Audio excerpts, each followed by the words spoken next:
Today is Thursday, July 11th. We are once again talking about growing pressure for President Biden to retire. It's coming from Capitol Hill to Hollywood.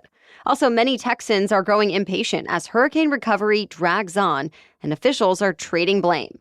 Plus, witnesses started testifying in Alec Baldwin's involuntary manslaughter trial. Samsung showed off a smart ring meant to track sleep periods and more. And the USA Gymnastics team already broke an Olympics record for crystals. Those stories and even more news next. Welcome to The Newsworthy. All the day's news in around 10 minutes. Fast, fair, fun, and on the go. I'm Erica Mandy. Thanks so much for being here. You ready? Let's do this. President Biden is now not only losing support in Congress, but also in Hollywood. George Clooney wrote a New York Times guest essay in which he called on the president to drop his re-election bid. Besides being an actor, Clooney is a key Democratic financial powerhouse who's now the highest profile figure in the party to call for Biden to end his campaign. It was less than a month ago that he co-hosted a star-studded fundraiser for Biden that brought in about $30 million. But in the Times, he explained that the Biden he was with at the fundraiser was not the same man he knew in 2020, and that, quote, the one battle he cannot win is the fight against time. Other celebrities with deep ties to Democratic fundraising have echoed that sentiment. Then last night, Senator Peter Welch also called on Biden to drop out of the presidential race, becoming the first Senate Democrat to do so after 9 Dems in the House did the same.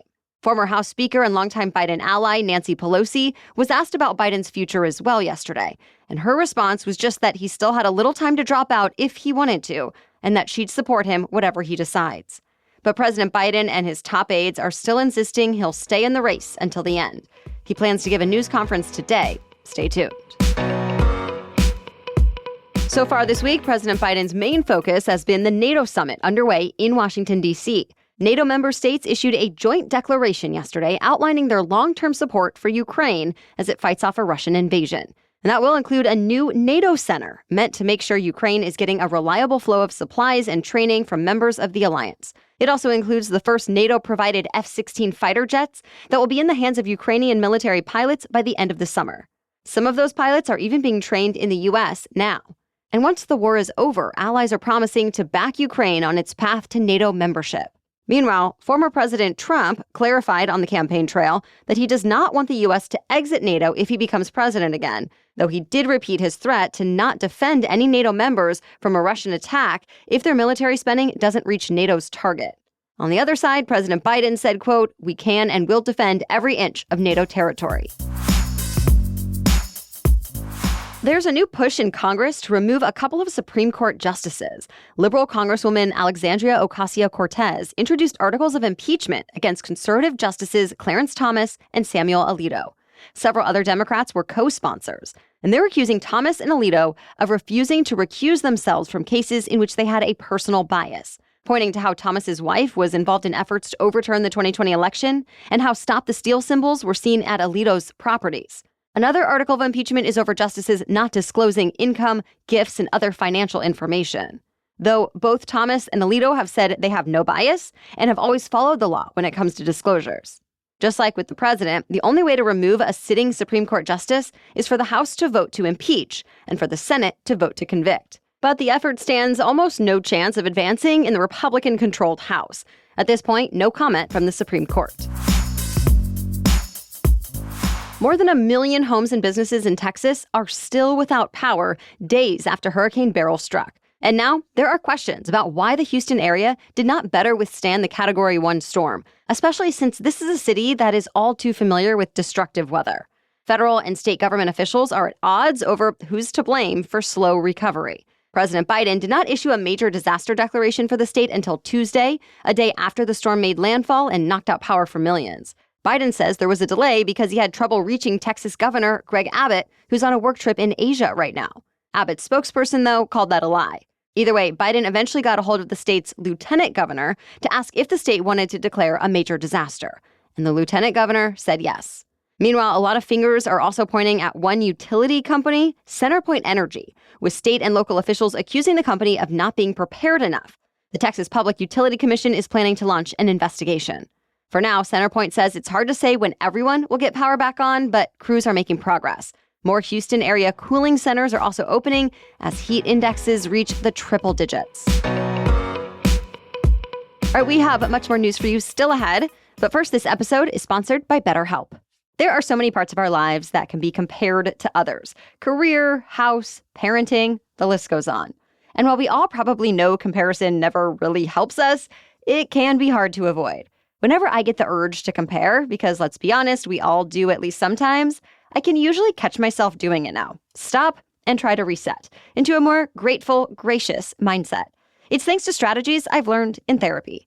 Therapy is a great place to learn how to focus on what you really want instead of what others have, so you can start living your best life. I really think most everyone can benefit from therapy. So if you're interested but not sure where to start, BetterHelp makes it easy. It's entirely online and designed to suit your schedule. Just fill out a brief questionnaire to get matched with a licensed therapist, and you can switch therapists at any time for no additional charge. Stop comparing and start focusing with BetterHelp. Visit betterhelp.com/newsworthy today to get 10% off your first month.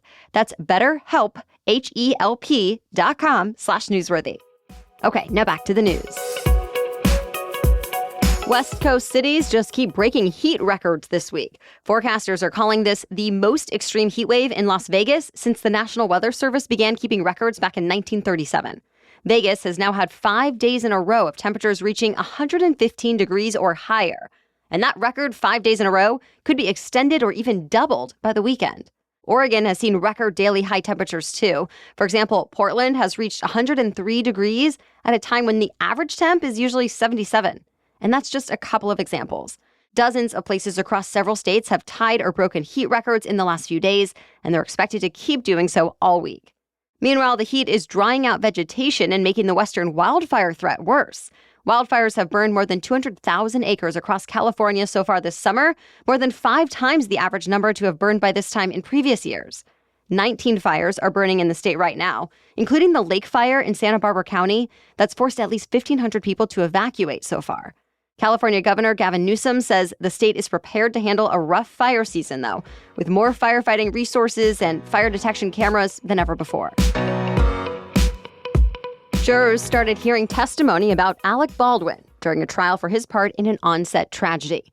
Both sides gave their opening statements yesterday, nearly 3 years after the gun Baldwin was rehearsing with shot and killed cinematographer Halyna Hutchins. Baldwin's defense attorney argued his client did not commit a crime and acted just as any actor would.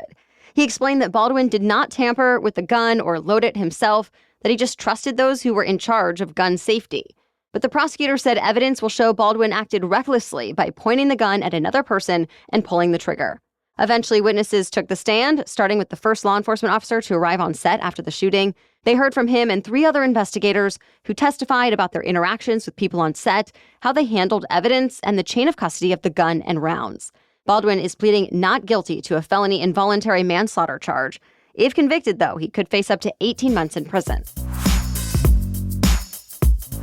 Thousands of union workers at Samsung have decided to launch an indefinite strike in South Korea. This comes after a 3-day walkout ended without the tech giant addressing the union's demands for better pay and benefits. And it could end up impacting supplies of memory chips around the world. That's a big deal since Samsung is the world's biggest memory chip maker.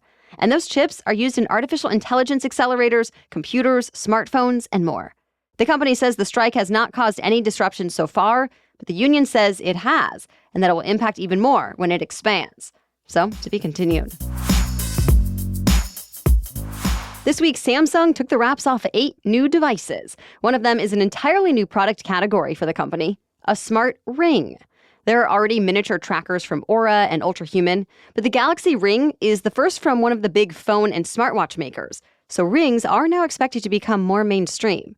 It'll be able to track health indicators with tiny sensors like your heart rate, sleep, and menstrual cycle. There's also Energy Store that will look at your data and tell you how ready you are to take on the day.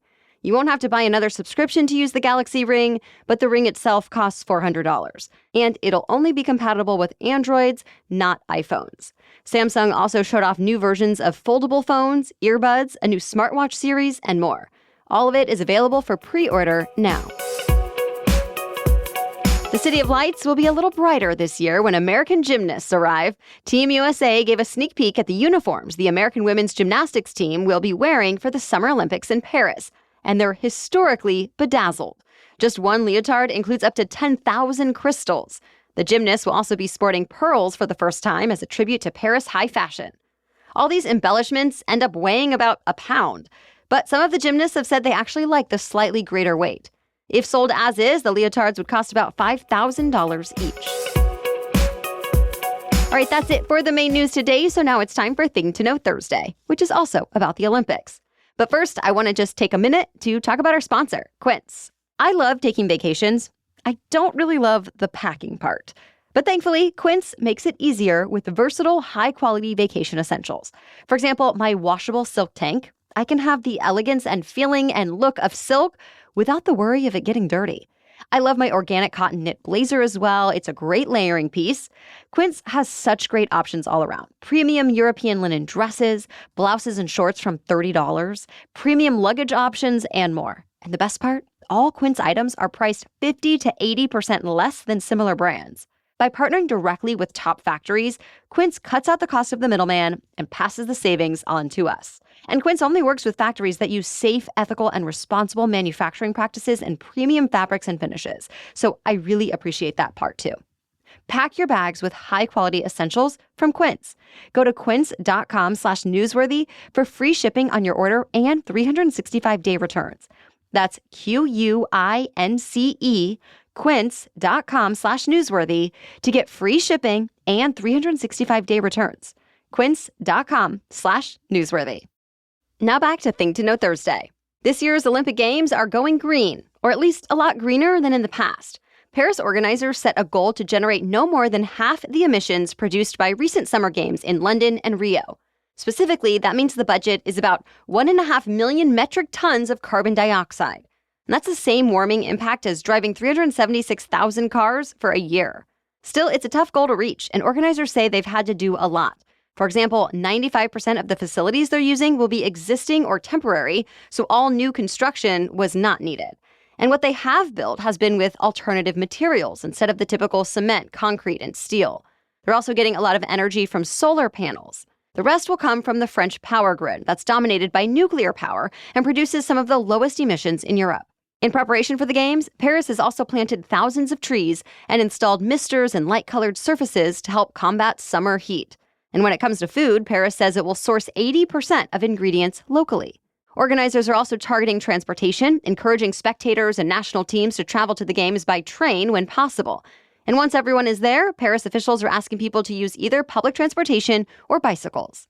Still, there are some critics who say organizers should have done even more, and they've questioned some sponsors who are leaders in carbon-intensive industries. And to that, the Olympics organizers say they're encouraging partners to adopt more responsible practices too. The Olympic Games begin on July 26th. All right, thank you so much for listening today and making us part of your daily routine. We'll catch you up on more news to know tomorrow. Until then, have a great day.